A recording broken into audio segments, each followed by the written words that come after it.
स्वागत है आप सबका हमारे चैनल कॉमिक स्टारर पे। और आज हम शुरू करने जा रहे हैं क्रूक बॉन्ड की कॉमिक्स, क्रूक बॉन्ड का नया हंगामा का भाग दूसरा। तो चलिए शुरू करते हैं। अच्छा उस्ताद, अब हम चलते हैं। बॉस ने जितना हमसे कहा था हमने कर दिया। ठीक है, तुम दोनों जाओ, बाकी का काम मुझ पर छोड़ दो। पता नहीं बॉन्ड भैया ये क्या चक्कर चला रहे हैं। पैकेट संभाल कर, यदि कहीं पुलिस का हाथ लग गया तो तुम्हारे साथ साथ हमारी भी खैर नहीं होगी। चिंता मत करो, यह देखो ये पैकेट गया इस पेट में। उसके बाद भिखारी व मदारी अपनी राह हो लिए और क्रूक बॉन्ड व मोटू अपनी राह। बॉन्ड भैया, आखिर तुमने ये क्या चक्कर पाल लिया? यह चक्कर नहीं प्यारे मोटू, बल्कि नाम कमाने का एक सुनहरा मौका है। इस चक्कर के पीछे जो भी व्यक्ति है वह नशीले पदार्थों का धंधा करता है। उस जैसे खतरनाक मुजरिम को पकड़कर हम देश की बहुत बड़ी सेवा कर सकते हैं।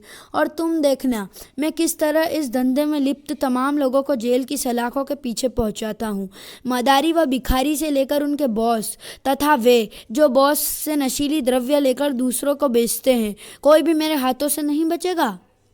यदि ऐसी बात है तो बॉन्ड भैया तुमने उन भिखारी मदारी को क्यों छोड़ दिया? उनके द्वारा तो हम आसानी से उनके बॉस तक पहुंच सकते थे।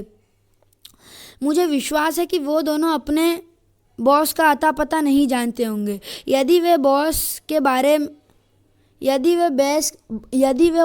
के खास आदमी होते तो बॉस यह काम सीधे उन्हें नहीं करना देता, किसी तीसरे आदमी को इस काम के बीच में नहीं लाता।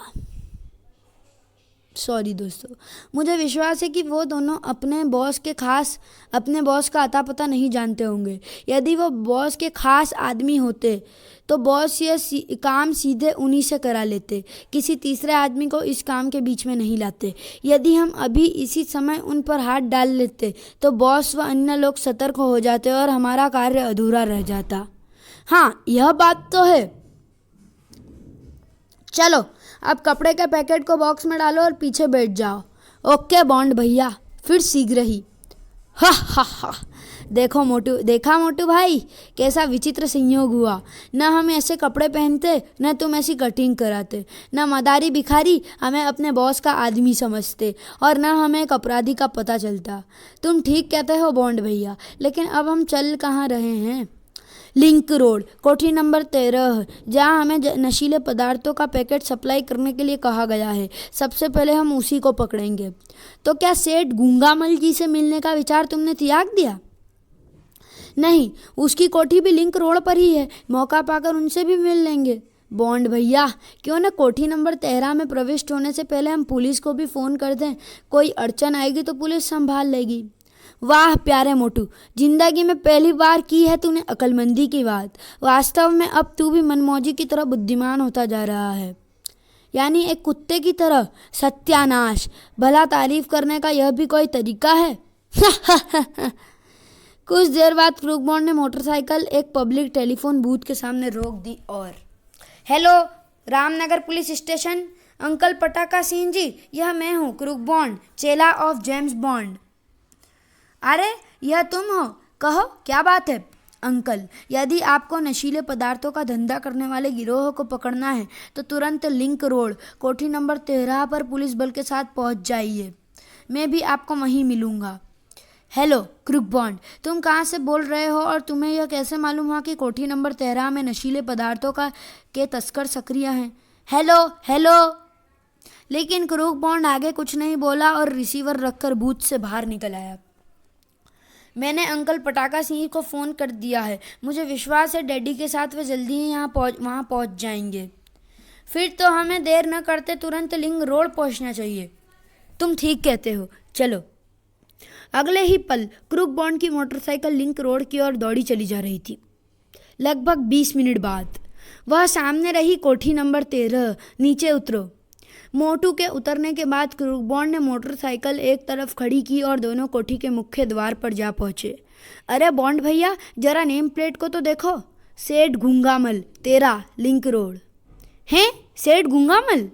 बॉन्ड भैया, मुझे तो अब चक्कर कुछ और ही लग रहा है। कहीं यह जाल हमें फंसाने के लिए न फैलाया गया हो। ऐसा नहीं हो सकता मोटू। कोई भी अपराधी सांप के बिल में सीधे हाथ नहीं डाल सकता। हाँ, यह हो सकता है कि हम संयोग से सेठ गूंगामल के चक्कर में उलझ गए हों। खैर, भीतर चलते हैं, सेठ गूंगामल से ही सारी असलियत मालूम करेंगे। तभी, कौन है तुम दोनों और यहाँ क्या कर रहे हो? ओह, चौकीदार, हमें सेठ गूंगामल जी से मिलना है, उन्हें कुछ सामान देना है। हाँ हूँ, क्या नाम है तुम्हारा? कुछ सोचकर क्रूकबॉन्ड ने जवाब दिया, लंजू पंजू। सेठ से कहो लंजू पंजू उनसे मिलना चाहते हैं। ठीक है, तुम दोनों यहीं ठहरो, मैं अभी सेठ जी से इजाज़त लेकर आता हूँ। शुक्र है तरकीब काम दे गई। जिन लोगों को मदारी भिखारी ने नशीली वस्तुओं का पैकेट देना था, जरूर उनका नाम लंजू पंजू ही होगा। लेकिन बॉन्ड भैया, सेठ गूंगामल तो तुम्हें पहचानते हैं, अतः तुम्हें देखते ही क्या वे असली माजरा नहीं समझ जाएंगे? इस भेष में सेठ जी तो क्या, मेरा बापू भी मुझे नहीं पहचान पाएगा। बस तुम चुपचाप तमाशा देखते रहो। तभी चौकीदार वापस लौट आया। भीतर जाइए, सेठ जी ने तुम्हें बुलाया है। बहुत बहुत धन्यवाद भैया। क्रूकबॉन्ड और मोटू के भीतर पहुंचने पर, क्या तुम्हारा ही नाम लंजू पंजू है? जी हाँ। ठीक है, मेरे पीछे चले आइए। क्या क्रूकबॉन्ड और मोटू सेठ गूंगामल को गिरफ्तार करने में सफल हो सके? मिस्टर एक्स यानी नशीली वस्तुओं का धंधा करने वाले गिरोह का बॉस वास्तव में कौन था? असली लंजू पंजू का क्या हुआ? मदारी भिखारी कौन थे और उनका क्या हुआ? क्रूकबॉन्ड और मोटू का नया हंगामा वास्तव में क्या था?